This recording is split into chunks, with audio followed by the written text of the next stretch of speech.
Heather has been leading the battle in Northern California, and she's even gone to Southern California to help train people to understand what really is behind Agenda 21.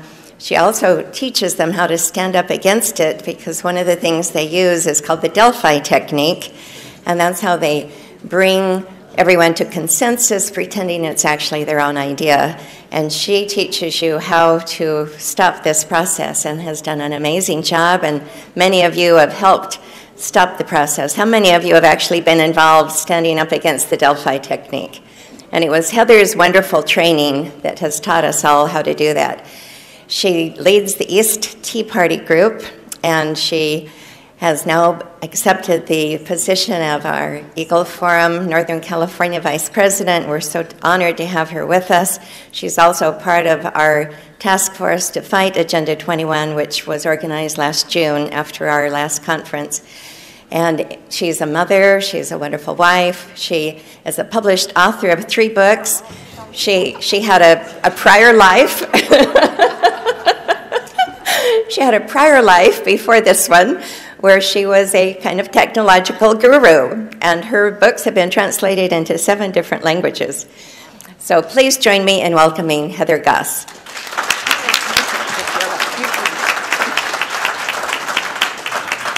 Hi, everyone. Thank you so much. It's a really great honor to be here and be on stage and speak to you guys with the likes of the Michaels, Robert States, all the people that have gone before me. And, you know, I just came to this fight a couple of years ago. I woke up, you know, like a lot of you, I wasn't an activist. I didn't even really vote. I figured smarter people than me were worrying about what was going on and had my back in government and, you know, with our country. Little did I know that there was so much evil in this world. And I don't know exactly what day, I don't know what time, but at some point, that gnawing in your stomach, that point where you just can't stop screaming at the television. You know something wrong, you don't know what it is, but you haven't engaged. And so I took it upon myself to actually start figuring it out. And I didn't have a lot of people connecting the dots for me. I think Michael Shaw's video on YouTube was one of the first, Tom DeWeese's information. I mean, I really had to scratch and dig, and research is one of the things I did very well, because as a network engineer for 17 years, I didn't stop researching. That was something I did every day. So digesting large amounts of information and then boiling it down and teaching people in class, you know, what it's all about is what I did most of my time. So what I bring to the table, you know, is I motivate and mobilize. I mean, really, I'm a community organizer for the good guys. That's kind of how I see myself. And, you know, I figured, you know, I have an 8-year-old son. I do this for him. I don't do this for money. And I'll go anywhere and any time, speak to anyone about this, because that's what needs to be done. You know, we don't need to wake everybody up, and we won't. We just need to wake up enough people. A couple of years ago, when I was talking about this, and I really didn't even have a complete grasp on it, I just knew that Agenda 21 was bad, and I knew that we needed to talk about it. You know, I had people saying, Heather, don't talk about it. You know, you're going to scare people. You know, you sound crazy. And even my husband was saying, well, you know, if everything you're saying is true, because I was, you know, researching 10 hours a day, and he'd come home and I'd go, oh my God, you have no idea what's it. He'd say, Heather, please, you know, if everything you say is true, what's the point of going to work? And I said, well, somebody's got to make a living while I'm saving the world. So, but, you know, the point is that nobody stood up to these people before. You know, when we talk about the Delphi and we go to these meetings and there's a predetermined outcome, it's only predetermined because we haven't showed up to say no. So, you know, there is a point to going to these meetings. If we don't show up and we don't say no, then, you know, there is no point. They're right. It's a predetermined outcome, and they just move along, rubber stamp it, and we're all going to be living in stack and pack housing next to mass transit. We're all going to be surveilled with our smart meters, and we're not going to have any more liberties and freedoms. Done.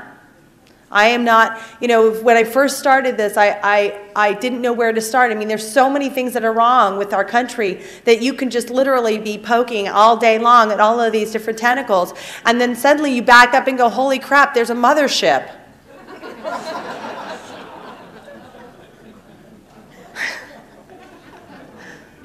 So pick up a sword, pick up a gun, whatever it is that you know, and start shooting in any direction, because they're everywhere. You can't miss them. But my strategy, and what I've decided to do, is to dedicate my time and energy and resources into doing as much research as I can, and going around and educating folks and training them to be warriors. Because really what it boils down to is what I've been training. Who's been in my training? Raise your hand. All right, so cool. In the past year, I have been training literally everywhere and anywhere. I'll go wherever to talk about this and get people fired up and ready to go fight, because I can't do it alone. And last year, my group, we were able to successfully, one of the first groups, shut these people down for the One Bay Area meeting, which is the SB 375 stack and pack nightmare that's going to happen to my 9 Bay Area counties.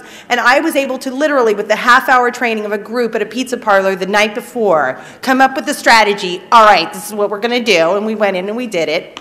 And we set them off and packing. And I'm thinking, that can't be that hard. I'm pretty good at this. And really all it is me teaching you and giving you the permission to say no. It's assertiveness training. That's really what a lot of this boils down to that I do, is I give people the permission to say no and mean it. Say no. No. Doesn't that feel good? You know, I'm telling you, I've heard a lot of people talk up here, and, you know, the left and the progressives, you know, on both the right and the left, because, you know, they're on both sides, but you say no to them and scratch the surface, there's not much there. They run. Or they call you racist. You know, the old usual stuff. But we have to start standing up for them. The rest of the country is watching us. I have a network of people that I communicate all over the country. And they are looking at us in California. They really are. I mean, they're taking notes. We are the pioneers, and they are watching what we are doing. Because if we don't fight against the maps that you've seen here of California, which we are the only state in the United States that actually has a real government map telling us how they're going to take our land and redistribute it and create wildlands. If we don't say no to this and stand up to this, they're going to just roll it off through the rest of the country. You know, so we have it in our face. We can't ignore this. We have to say no. So I'm counting on you, and I'm dedicating my time to train as many people as I can to just be able to say no. That's really what it's all about. Show up, go there, say no. Ask questions. These people are coming for your private property. They're hijacking your children. They're taking our freedoms. If we don't say no, we deserve what we get. And I, for one, will not make a good global slave. And I tell my child all the time, I mean, it's so funny. I have an 8-year-old, and he looks at me one day when we're out to dinner, and he goes, "Mom, do you think there's any sheeple in this room?" I said, "Yeah, definitely. There's lots of sheeple in this room." It's so funny what your kids pick up on, you know, but I'm training him. I'm like, look, there's sheep, right? They go, bah. They follow the leader. Don't be a sheeple. Don't be one of those people who's a sheep. Blaze your own trail. Think for yourself. Don't follow the crowd. Don't let these people tell you what to do. Don't let them take your money and taxes and then come back and tell you how they're going to make you live. I don't know why I'm like this and I can just say no, but I can't. And so I'm here to tell you it's okay. God will forgive you. In fact, God wants you to say no. And we need to start doing. We need to start talking about things that matter. Religion, politics. The only reason the left and the progressives don't want you to talk about it is because it's the only things that matter. They want you to shut up, sit down, and go along.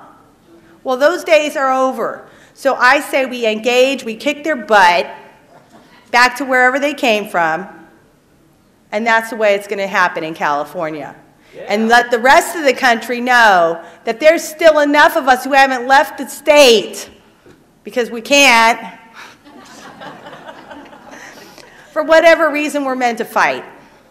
We're here for a reason. We're here in the most amazing time. I think 50 years from now, I think sometimes 50 years from now, people are going to be talking about us. They're going to be saying, you know what? There were people trying to warn us. There were people who cared enough to have meetings like this that we laughed at, that we ridiculed. They were standing up. They were beating the drum. They were trying to wake people up, but we weren't listening. I believe we are living an amazing time right now. We are in a historic time where we have an opportunity to change the tide, and it's not too late. But you have to speak up. It's your duty. I've created a binder. Anything that's important that I think people need to know, I put in this binder, and I take it everywhere. And I use it to inform my city council members, my supervisors. I call and get lunch appointments, breakfast appointments, coffee appointments, and I ask them about this stuff. I show them this stuff. I show them the maps. I carry the maps. I carry the rescue mission Planet Earth and show it to people, because show and tell is how people are going to get the message. I didn't wake up and learn all this stuff. I had to put the pieces together. And I didn't have the help that you guys have today in the last couple of days of these amazing people who've already connected the dots, who can put them real close together for you and say, ding, ding, ding, ding, ding, here's what's going to happen. You don't have to explain everything to people. You just have to start with something in their own backyard that they can understand. But it's up to you, and I ask you to fight, and I'm giving you hope. In our area, we are busting up these meetings. The American Planning Association is having boot camps trying to figure out what to do with us. And 2 years ago, they were saying, don't talk about it, and today everybody's talking about it. I am one of those people who says, rip the Band-Aid off and talk about it as much as you can. Use their words and use them often. Make them explain what Agenda 21 is, social justice, environmental justice. Don't be afraid of their words. Their words matter. They've changed our vocabulary. They want us to think it means something else. No, it means this. It means the loss of our liberties, and we have to use this, because if a train's coming down the pike and it's going to run you over, don't you want to know? Don't you want to be able to get out of the way, maybe grab some friends and family and take them out of the way too? You know, we can't save everybody. Not everybody wants to know. My mother thinks denial's a river, not just a river in Egypt. She can't handle the truth, and I understand that, and I can't talk to her about it. But the point is, doesn't mean the train's not going to run her over. Just because you don't see the train, don't want to hear about the train, doesn't mean it's not coming for you. It just means I'm going to have to grab her and drag her with me. But you're not going to be able to have this conversation with everybody, so you got to start somewhere. You don't have to start with Agenda 21 and global governance, and they're going to take over everything, and, you know.